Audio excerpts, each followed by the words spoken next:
Recording in progress.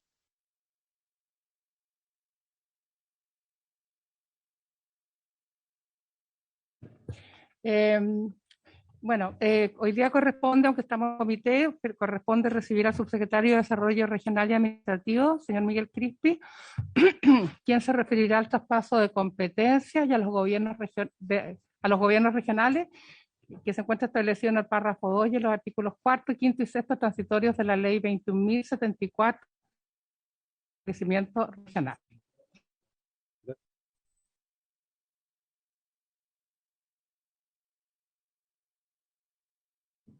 Adelante. Gracias, presidente. Subsecretario. Bueno, saludar a los presidentes, a los senadores, a la secretaría de su equipo. Efectivamente, la vez pasada que estaba telemáticamente, abrimos la posibilidad de hablar sobre este tema en particular, que no es ninguna ley, sino que efectivamente es un proceso que es fruto de una ley, y que es el traspaso de competencia. Hoy día me acompaña Lola Yernó. Lola va a ser directora ejecutiva coordinadora de todo este proceso, que lo vamos a describir ahora de qué manera vamos a coordinar el trabajo con los gobernadores y gobernadoras. Y con Gabriel Sandón a mi espalda, asesor del gabinete. Entonces,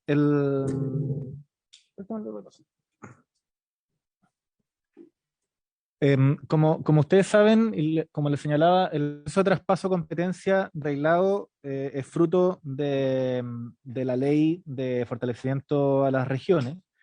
En esa ley se establecían dos ciclos: un proceso transitorio que terminó el 11 de marzo y luego un nuevo ciclo que ya es el proceso en régimen, que es de el 11 de marzo, 24 meses hacia adelante, en que los gobiernos regionales pueden solicitar el traspaso de competencia.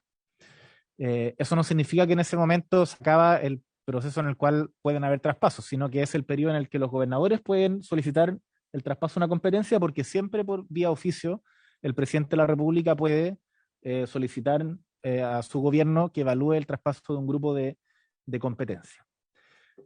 Lo que hubo en el pasado, en el gobierno anterior, fueron la transferencia de 15 competencias vinculadas a Cercotec, FOSIS, Corfo y el Ministerio de Transporte y Telecomunicaciones, que a nosotros nos permite hacer como una evaluación de cómo mejorar ese proceso. En general, los gobernadores y gobernadoras tienen una evaluación negativa de este ciclo, principalmente porque si es que en el sentido del traspaso de competencia tiene que ver con habilitar a las regiones de poder tener herramientas para desarrollarse, las competencias que se tomaron no apuntaban en esa dirección. No hubo una conversación previa respecto a ensayar o pilotear un proceso de traspaso de competencia, sino más bien la decisión del gobierno, que traspasó competencias que incluso algunas de ellas que los gobernadores quieren devolver. O sea, el corte de calle no les interesa.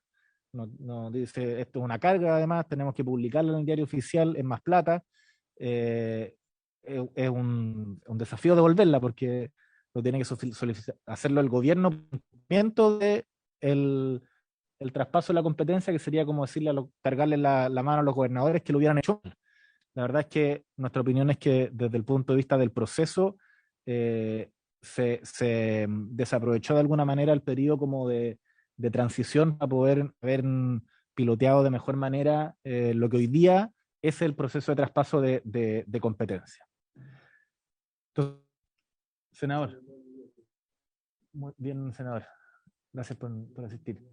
Entonces, lo que nosotros como subsecretaría tenemos... Vamos. En nombre de Dios y nuestra querida patria, damos por iniciada la sesión de la comisión. Y los territorios extremos y especiales. Entonces, la ley establece un procedimiento reglado y lo que más falta, bueno, en general la norma no va a generar los cambios, y en eso nuestra disposición está orientada en el diálogo y la colaboración, la gradualidad y la responsabilidad. El proceso de traspaso de competencias es tremendamente delicado y los gobernadores lo tienen súper claro, porque no es solamente empujar con toda la fuerza el traspaso de un N cantidad de competencias, sino de que exista una capacidad institucional de este o cual fuera, de convocar estas mesas interministeriales que tienen que asistir y revisar la competencia, y después de gobiernos regionales que han sido, que en menos de un año que tuvieron sus gobernadores y gobernadoras electas, de poder administrar esa nueva competencia. Entonces, lo que hay en medio de este proceso reglado es la política, es la posibilidad y la obligación que tiene el gobierno y los gobernadores regionales de ponerse de acuerdo en un proceso donde avancemos progresivamente a fortalecer las regiones mediante distintas competencias que habiliten la posibilidad de desarrollarse. Y en eso el gobierno tiene una convicción desde el punto de vista de los derechos y también el estancamiento que tenemos en nuestro país, el estancamiento económico, en gran parte tiene que ver con la imposibilidad que han tenido las regiones de desarrollarse en el ámbito productivo por no tener las competencias para hacerlo. Entonces también tenemos como una visión desde el punto de vista de los derechos, de la autonomía en términos de tomar decisiones administrativas y financieras de las regiones, pero también desde el punto de vista que esta es la condición de posibilidad para permitir un desarrollo integral a lo largo de todo el país y torcer de alguna manera el centralismo que es casi, bueno, idiosincrático de nuestro país. En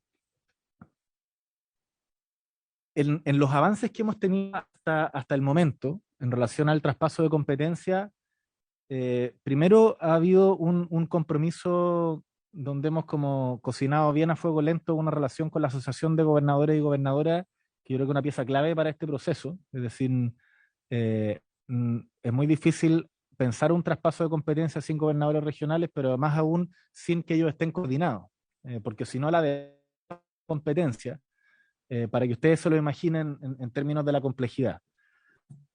Cuando les decía, los gobernadores pueden solicitar el traspaso de una competencia, si usted, el gobernador de su región, nos solicita 10 competencias,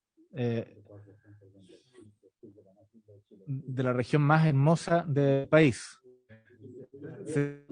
Si el senador Latorre, por su parte solicita 15 de la región de Valparaíso, claro, y así cada uno solicita competencias. Para cada una de esas solicitudes se tiene que conformar una mesa interministerial que tiene que trabajar 6 meses para hacer la evaluación técnica a la par con una contraparte regional. Entonces, si uno multiplica 15 o 20 competencias por 16, la presión que se generaría sobre cualquier gobierno hace muy complejo poder administrar el proceso de traspaso de competencia. Por eso es que el compromiso de gobierno es generar un trabajo conjunto con las contrapartes primero de su gobierno. En eso nosotros creo que tenemos un carácter en que nuestro entrante gobierno tiene una impronta regionalista porque su presidente es regionalista, porque hay un mandato regionalista y así lo saben sus ministros y ministras. Y por tanto hay una disposición a decir, bueno, ¿cómo avanzamos? ¿Cómo participamos de esta entrega de poder a las regiones que de repente el problema no era la ley, sino que era el mismo gobierno que no tenemos una vocación descentralizadora, en el sentido de lo más importante que es entregar poder. Se hizo el oficio presidencial para evaluar la transferencia de 6 competencias, esto fue hace 3 semanas aproximadamente. Esas 6 competencias no son competencias que se nos hayan ocurrido a nosotros, es un subconjunto de competencias que nos solicitaron de manera informal, podríamos decir, a través de una carta, la asociación el día 8 o 9 de marzo. Ellos solicitaron 10 competencias, que era de alguna manera como una prueba de amor, de decir, bueno, estamos o no estamos para este proceso, y nosotros hicimos la evaluación junto con la dirección de presupuesto y con distintos organismos en el gobierno para poder avanzar, y el presidente sacó este oficio, dentro de las cuales está la presidencia de la evaluación del Consejo Ambiental, la administración no, lo sacamos de la presentación, está en distinta manera, de borde costero. Yo diría que son competencias que le dan más poder al gobernador, o sea, al gobernador, pero lo que importante es lo que viene, que tiene que ver con competencias que principalmente están en el área de obras públicas, de vivienda, transporte, bienes nacionales, donde efectivamente se juega gran parte de planificar una región y de diseñar el desarrollo, avanzar en ese camino.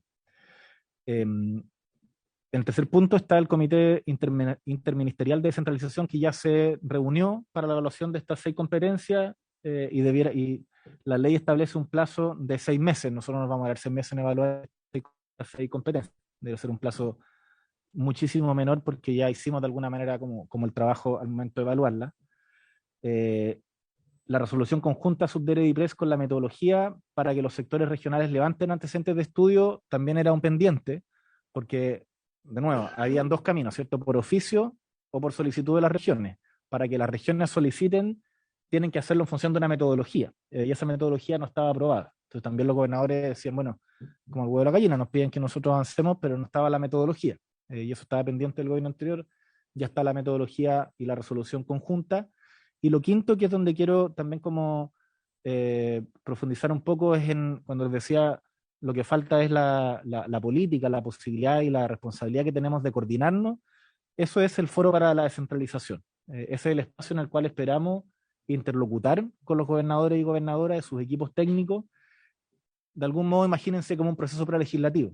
Necesitamos ponernos de acuerdo en un ámbito de competencia para que tanto y que nos sintamos no antagonistas, como el gobierno que tiene como el poder de las competencias y los otros gobernadores que las demandan, sino cierta complicidad en que hay una tarea común que es descentralizar el país. Y que no se trata de... Adelante. Señor presidente, por su intermedio, quiero que nos informe cuáles son esas 6 competencias. Ya.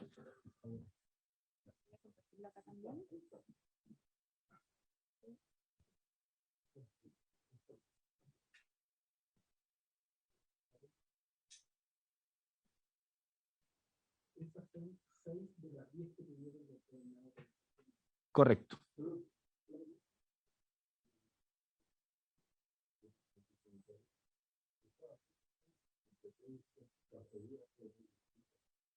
Así es.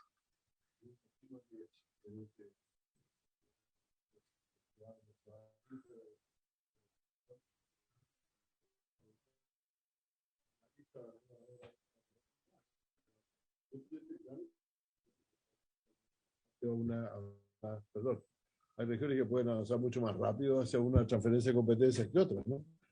Sí, lo que hay una primera, o sea, por ejemplo, estas 6, presidir la Comisión de Evaluación Ambiental, presidir el Comité Regional de Uso de Borde Costero, presidir el Consejo Regional de Capacitación, la fijación de vías de acceso a playas limitantes, otorgamiento de concesiones gratuitas de corto plazo en playas y elaboración de los planes regulados intercomunales. Esas son 6 de las 10 competencias que ellos solicitan en primera instancia y transversales a todas las regiones. En el foro va a existir, está orientado hacia las competencias transversales. Eso implica un esfuerzo también de los gobernadores y gobernadoras de identificarlas. Paralelamente, y dentro del foro probablemente también hablemos de competencias que son particulares a una región. Es decir, no sé, la región de tiene especial preocupación por el tema de la administración de parques nacionales y bienes nacionales, porque es el 70% del territorio. Y así,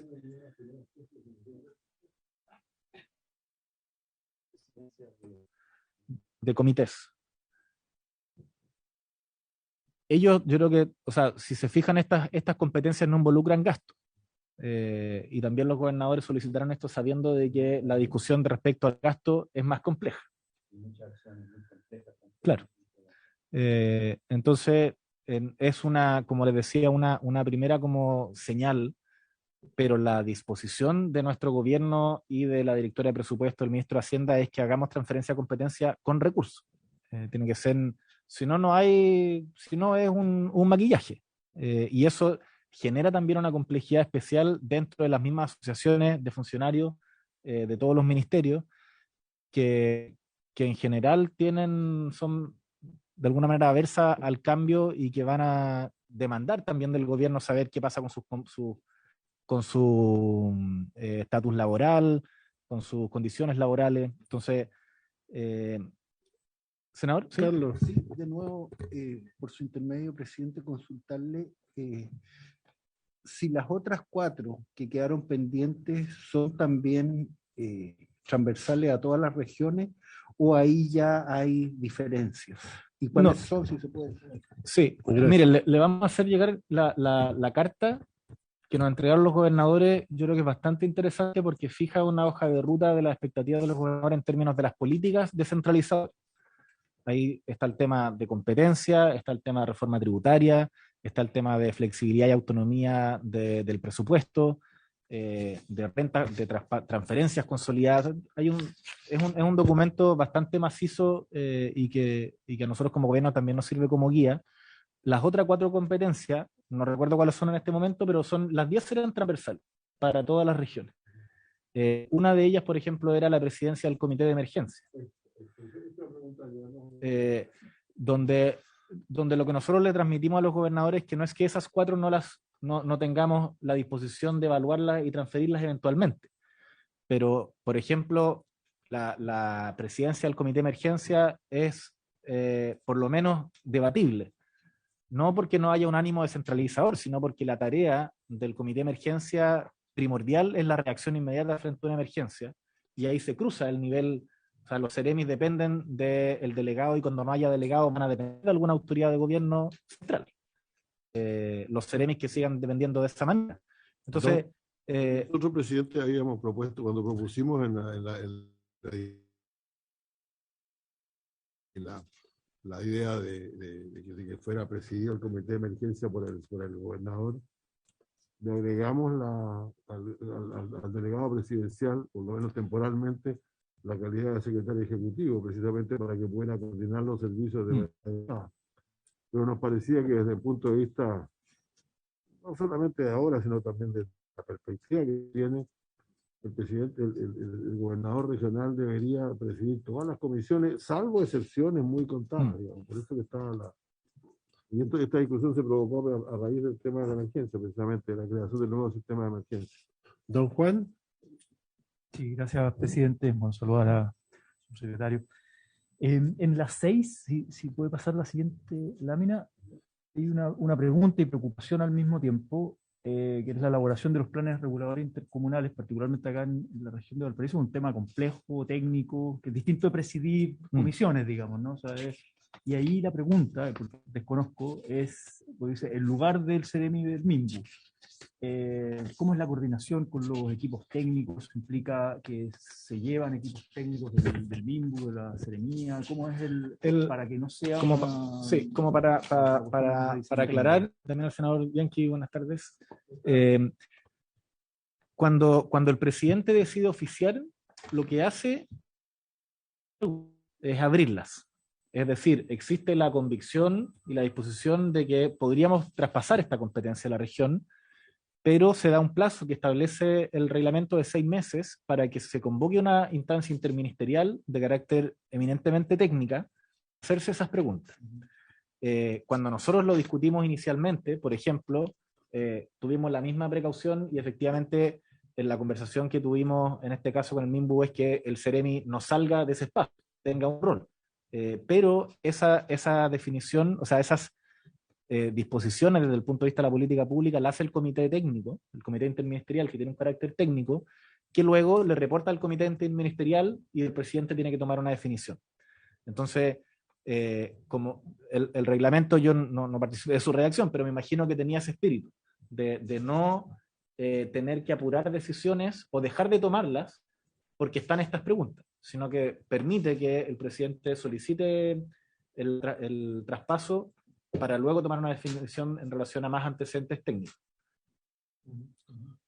Senador. Presidente, ¿esos plazos de reglamento están corriendo o todavía no parte el... Están corriendo.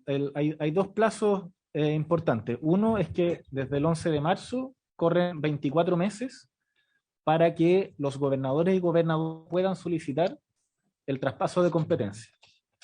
No es que esté la competencia traspasada, sino que se inicie la solicitud con el cual comienza a correr el plazo de los 6 meses de evaluación de ese traspaso.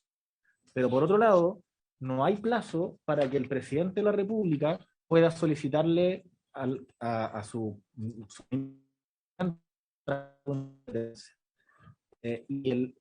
¿y por qué no ocurre todo desde la solicitud de los gobernadores entonces, si lo pueden hacer? ¿Por qué hoy día vamos a tener un foro si ellos pueden solicitar el traspaso de una u otra competencia? Fundamentalmente porque tienen que acompañarlo con un informe. Y ese informe no es un papelito, es un informe bien denso, entonces es una carga para los gobiernos regionales. Por tanto, hay un incentivo también a que nos pongamos de acuerdo. Y eso es lo que estamos haciendo. ¿Puedes continuar con tu...? Sí, la última, creo que venían las últimas láminas, que era respecto al foro. Lo que convenimos con los gobernadores y gobernadoras y la asociación, creo que esa que tienen ustedes es más completa que la que yo estoy haciendo, ¿o no? No sé cuál es primero. La más corta. Ah, ya, que en honor al tiempo como que la recortamos. Sí, lo que conversamos, bueno, con el presidente de la asociación Vallespín, la directiva de la asociación, es que necesitamos tener un espacio de interlocución formal. Porque está el presidente, están los gobernadores, está este comité interministerial. Formalmente la ley establece que tienen que participar Interior, Hacienda, SECPRES y los ministerios incumbentes, y hay una secretaría ejecutiva. Esa parte de arriba es lo que está en la ley. Pero eso es lo que va a generar esta presión de manera... La idea de generar este foro para la descentralización, que debiera comenzar el día 26 de mayo, es un espacio de trabajo donde esperamos consolidar como 3 momentos. Un momento donde los gobernadores y gobernadoras puedan presentar cuáles son sus necesidades en términos de competencia y orientarlo desde el punto de vista del desarrollo de la región. Es decir, no es la lista de competencia de vivienda, la lista de competencia de transporte, no, sino vamos a agrupar la conversación en relación a desarrollo territorial, a fomento productivo y al ámbito más social, salud, educación, y que los gobernadores nos puedan compartir y le puedan compartir cara a cara a los ministros en una mesa como esta. Es decir, que le puedan compartir a los ministros de gobierno que están asociados a esos ámbitos cuáles son las competencias habilitantes para que la región pueda desarrollarse. Teniendo nosotros como gobierno esa información, nosotros vamos a hacer una devolución y vamos a distintas preocupaciones o preguntas que puedan tener los ministros y sus equipos en términos de si esa competencia tiene recursos, en términos si la región en ese momento están las capacidades, si hay que transferir funcionarios, si lo podemos hacer en este momento, podemos planificarlo para que ocurra una transición de 3 o 4 años. Es decir, la ley habilita para tener ese tipo de conversación. La competencia no se traspasa como ahí está la competencia, sino que se puede habilitar una transición para cada una de ellas. Y al cierre del foro, la idea es que nos pongamos de acuerdo. Nosotros nos hemos comprometido a tener un cierre con un documento común, ¿de acuerdo? Y con eso envía vía oficio al final cuál es el paquete en cual este gobierno va a impulsar respecto a transferencias de competencia. Nos estamos jugando mucho en la dimensión política de esto. Creemos que si no lo abordamos de esta manera, vamos a entrar en una lógica de negociación, en una lógica de antagonismo donde unos tiran para un lado y los otros se defienden. Posición porque nosotros queremos avanzar en esta lógica, porque creemos que es la manera que tenemos como país de tener hola, senadora, un desarrollo integral a lo largo de todo el país. Y eso es como el diseño que tenemos en general, y el día viernes tenemos una nueva reunión con la Asociación de Gobernadores para ver como el detalle del ámbito de este traspaso. Solo terminar, presidente, señalándoles que nos importaba mucho poder compartirlo, porque esto es probablemente el desafío más importante que tiene la Subdere en este periodo presidencial. El tema de rentas regionales, fondo común municipal, zonas extremas, zonas de rezago, son políticas, algunas que no dependen directamente de nuestro, sobre todo las que tienen que ver con el ámbito tributario. Las zonas de rezago y zonas extremas son políticas que nos...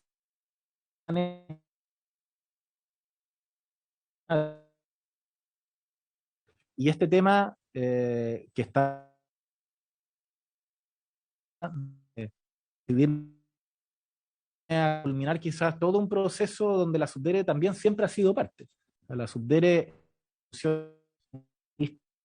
que ha estado siempre ahí en distintos procesos empujando el desarrollo regional y viene a quizás el cierre de una etapa y el inicio de algo nuevo. Y esperamos contar con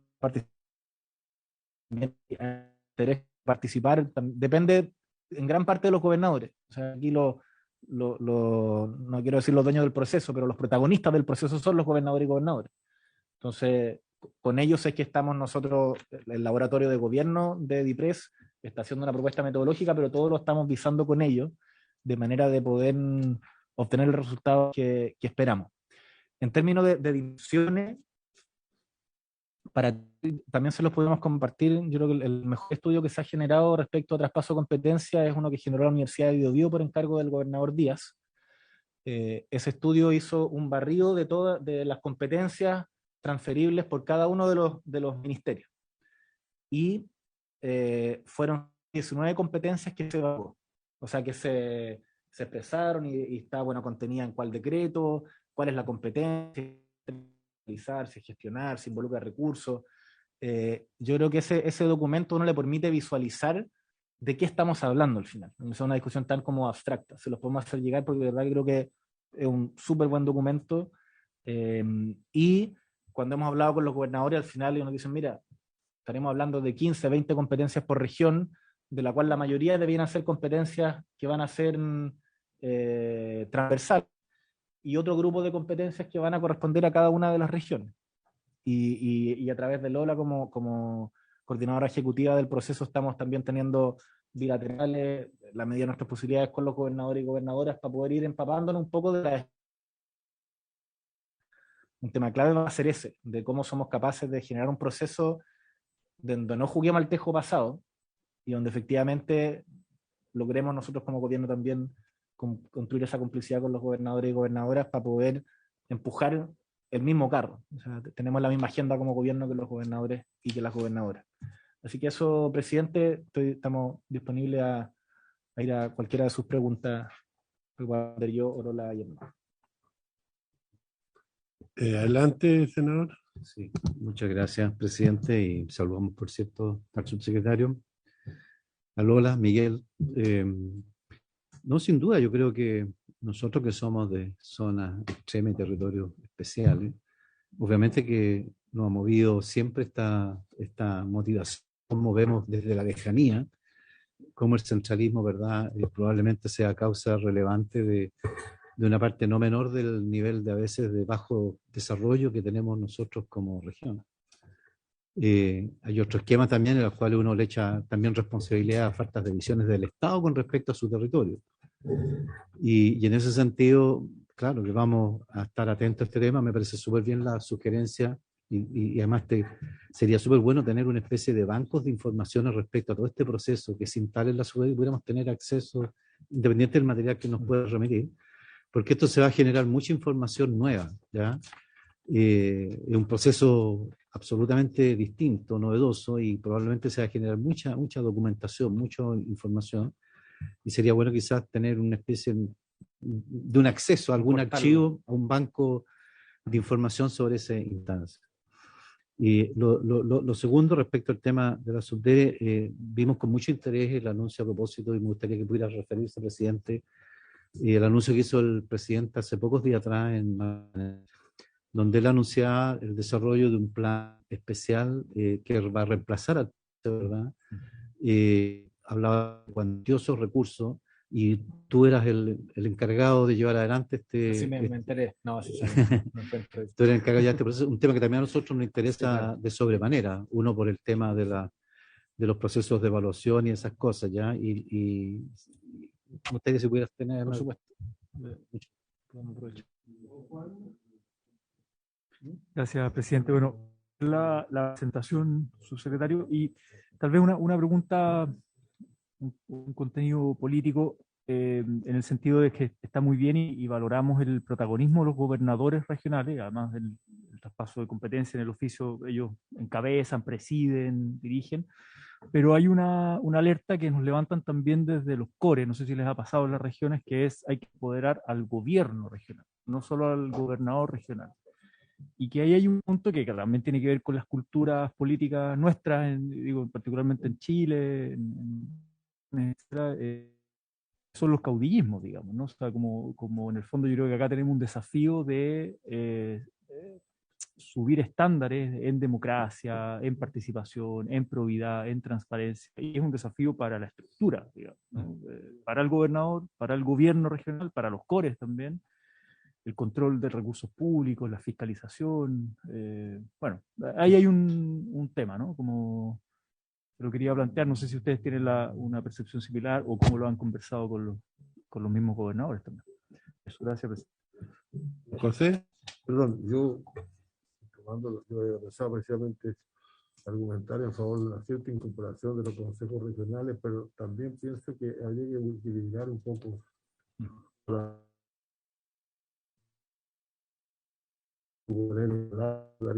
discusiones en los foros, probablemente no va a tener el efecto que debería tener, así que la tarea es suya, pero yo por lo menos estaría por un cierto balance que el gobernador regional tenga algún liderazgo asignado para el desarrollo de la transferencia de competencias.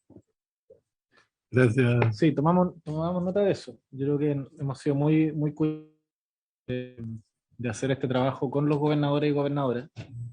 Creemos que un factor para el éxito es que ellos estén empoderados y construyamos ese vínculo. Y efectivamente lo que dice el senador Latorre es cierto de que se puede generar, yo creo que más que distorsionar un poco la estructura de poder que hay en las regiones, es que se puede perder cierta riqueza que también los cores pueden agregar en la discusión. Entonces podemos efectivamente ver con ellos de en qué espacios de este foro podemos escucharlo. ¿Hay agregar algo, presidente subsecretario?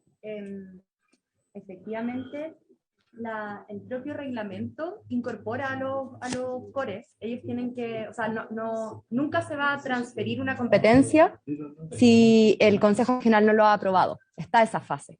Y para la parte de levantar cuáles serían potencialmente transferibles, tanto el trabajo con los consejeros y consejeras como con los funcionarios, que son los equipos que finalmente tienen que verse fortalecidos para poder acoger estas nuevas competencias, son fundamentales y están incorporados en el diseño. Gracias. No sé, presidente, si quiere que ocupe el tiempo restante para ver el tema de zona extrema, comentar ¿Sí? Adelante. Gracias, presidente. Sí, efectivamente, en la visita que hizo el presidente a la región de Magallanes se anunció el avance de convertir los planes de desarrollo de zonas extremas en una política nacional. Esto, en primer lugar, es en reconocimiento al éxito de esta política. Es decir, aquí no hay un intento de inventar la rueda ni nada parecido, sino de constatar de que hay un nivel de inversión pública que ha permitido a las regiones avanzar como no hubiera sido posible en caso contrario. ¿Y cuál es la diferencia? Que es lo que nos preguntaban. La principal diferencia es que cada 3 años no vamos a tener que estar sometidos a la decisión del Ejecutivo si esto se mantiene o no. Va a tener más robustez esa política. Siempre el Ejecutivo puede terminar con una política. Efectivamente, la incertidumbre, y esto nos los transmitieron los gobernadores de zona extrema, por supuesto que están asociados, y cuando nos juntamos a principio del gobierno, para ellos la principal preocupación en relación a la gestión del gobierno era si después del próximo año, de diciembre de 2023, que es cuando termina el ciclo de este plan, el plan continuaba o no. Entonces, quizás lo que uno da por sentado, bueno, era una preocupación importante. La sesión con el presidente, por supuesto que lo que venía trabajando también el equipo de zona extrema que está en la desarrollo regional era avanzar en una política que sea permanente. Lo que hemos conversado en relación a qué modificaciones podemos hacer, hay modificaciones metodológicas, es decir, cuando se creó el PETCE no hubo una definición metodológica de las características de una zona extrema.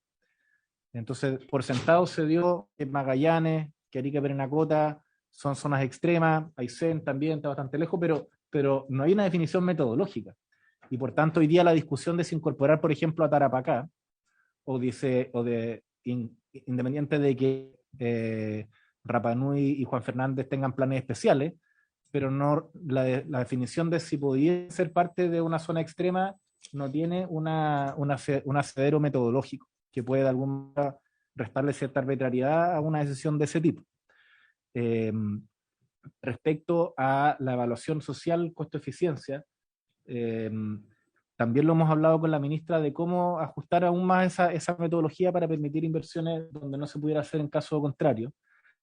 Respecto a la participación y cosas que quizás nosotros no estamos viendo, hoy día tenemos gobernadores regionales que cuando se crearon los PETSE no los había. Y por tanto lo que nos pusimos como plazo es que a diciembre de este año, o sea, el plazo del PETSE actual termina en diciembre de 2023 y los gobiernos regionales tienen que levantar una cartera de proyectos, ¿cierto? Entonces, nuestra tarea es que a diciembre de este año tengamos un nuevo decreto que establece las reglas del juego del PETSE y que de hoy a diciembre podamos levantar junto con los gobernadores y gobernadoras de las regiones que actualmente son zona extrema y con otras que pudieran ser, con los senadores y representantes de esos territorios, con sus alcaldes. Bueno, una evaluación también no desde el punto de vista como técnico, sino también desde la experiencia de quienes han visto el desarrollo de sus regiones, en qué cosas podemos mejorar. Entonces, y en términos de recursos, bueno, es una discusión que ustedes también van a tener en la ley de presupuesto en su momento. No me sé la cifra de todos los PETSE porque están en Magallanes, me sé la de Magallanes, pero son desde 2014 a la fecha 500.000 millones de pesos aproximadamente los que se han invertido en el PETSE. Y eso han sido distintas leyes que se van aprobando año a año, pero que hay un compromiso en este caso era de 3 años. Y aquí vamos a tener que también ponernos de acuerdo en la definición de una nueva política de cuáles son los ciclos para que haya una inversión estable que dure, bueno, los años que definamos. No está escrito en piedra. Miguel? Subsecretario, la verdad es que nosotros cuando surgió junto con el concepto de zonas extremas, territorios especiales y luego zonas de rezago, nos preocupamos porque la verdad es que estaban repartiendo la misma plata entre tres cosas en lugar de una antes, ¿no? Pero yo creo que sí, la diferencia en sí es válida. Lo importante que tenemos nosotros tenemos con nuestra huella de pico aquí, que tenemos en la región somos extremos y tenemos además territorios de una parte importante que debería ser territorio especial. Yo me imagino que, por ejemplo, la ICEP puede ocurrir lo mismo. Como zonas muy rezagadas, muy pobres.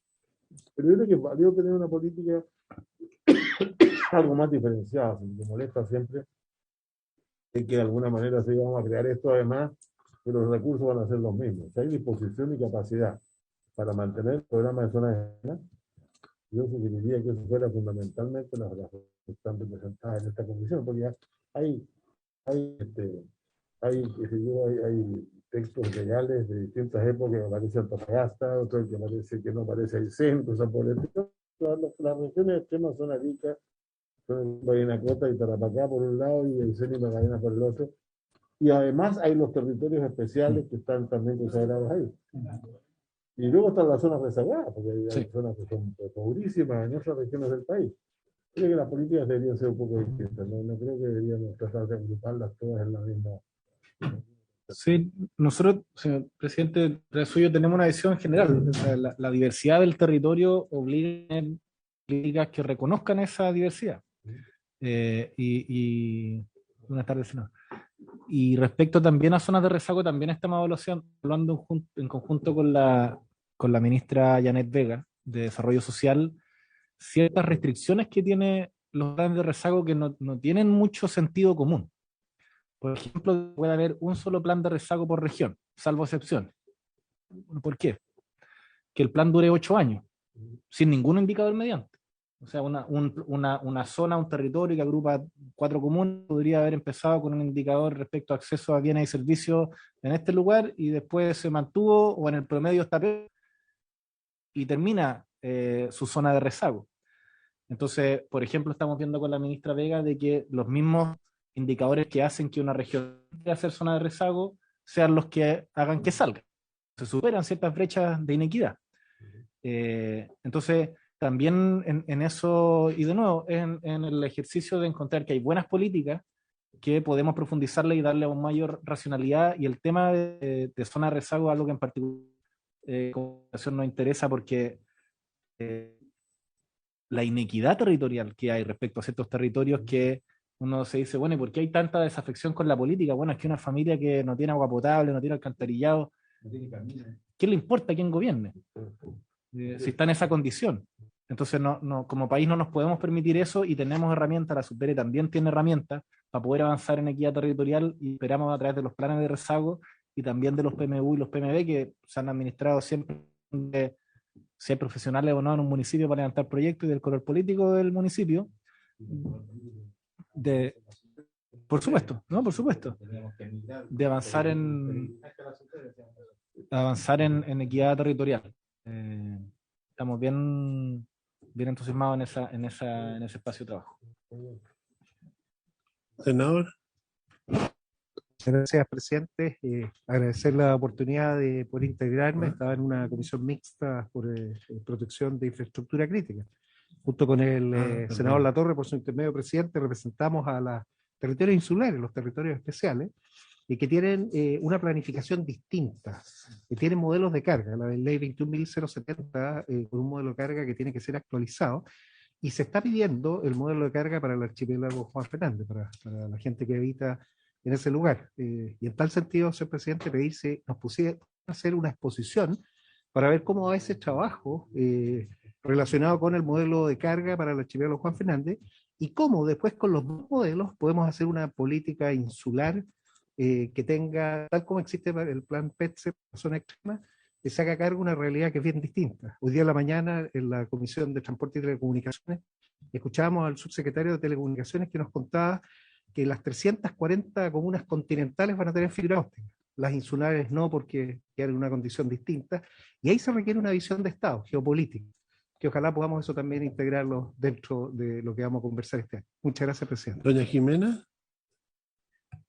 Muchas gracias, presidente. Saludar al subsecretario, a su equipo. Primero, quiero valorar el anuncio que se hizo de Magallanes. Yo les quiero compartir. A mí me correspondió ser intendenta regional para la primera puesta en marcha del PETSE, y trabajé muy de la mano con el actual gobernador de Magallanes, el gobernador Flies. Y hoy día, además, se han hecho estudios que yo creo que tenemos un piso del cual poder construir un nuevo diseño. Y en eso también tengo harta esperanza, porque yo creo que las virtudes que tuvo el PETSE fue que fue un proceso participativo, que creo que estoy de acuerdo que tienen que liderar los gobernadores regionales. Nosotros en su época lo hicimos, claro, serían por intendente, los gobernadores provinciales a cargo también de armar los territorios, estos procesos de participación, y muy de la mano con las autoridades electas que son los consejeros regionales.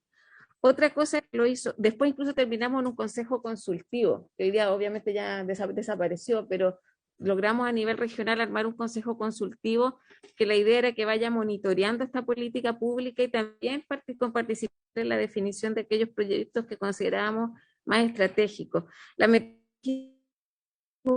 Y yo sé que no es sencillo, y ahí el rol que cumple el Ministerio de Desarrollo Social me parece que igual es importante. Nosotros solo con los APR logramos cambiar la metodología, y yo me acuerdo que pasamos como de 30 y tanto a 50, porque no era tema de recursos los APR, era tema de metodología, y harto recurso. O sea, temas claramente fue que también a través del Ministerio de Hacienda se asignaron, porque si no lo que pasaba antes era, nosotros pasaban a Aysén, era el plan Chiloé, pero era porque se movilizaban. O sea, acá me parece que hemos logrado con el tiempo ir construyendo una estructura para el diseño de la política pública. Y ahí son dos reflexiones, yo que eso se va a definir en otro proceso, pero por un lado creo que hay que garantizar superar aquellas brechas que permitan a los ciudadanos acceder a derechos sociales.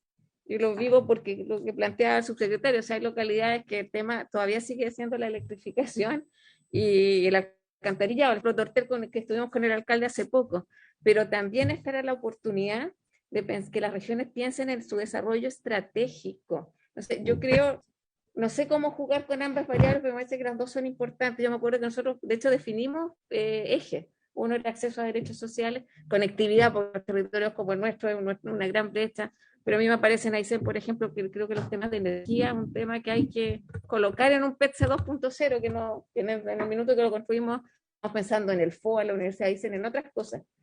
Pero creo que dado que ya ha pasado un tiempo y hay experiencia, creo que tenemos la oportunidad de pensar una modalidad más estratégica y también ver cuál va a ser. Yo al menos veo esos dos ámbitos, pueden haber más, yo solo comparto la experiencia, creo que la región de Arica y Magallanes, la provincia de Palena también tuvo buen impacto y con el aprendizaje que tenemos tengo toda la cosa de darle una lógica mucho más permanente, pero también el tema participativo fue bien importante porque las personas se apropiaron de algunos proyectos.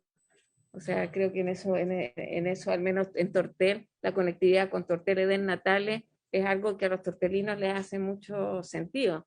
La Universidad de Aysén venía del movimiento de Aysén como demanda. Nosotros la recogimos como parte de los compromisos también que la presidenta había adoptado ahí. Claro, pero Arica tenía universidad, Magallanes también. Entonces, nosotros éramos los únicos que estábamos, además de O'Higgins, que fue una definición presidencial. Solo compartir eso una semana planteado estar subsecretario y valorar que la semana se haya reunido con al menos los gobernadores de zonas extremas para tratar este tema. Así que eso, gracias, presidente. Gracias.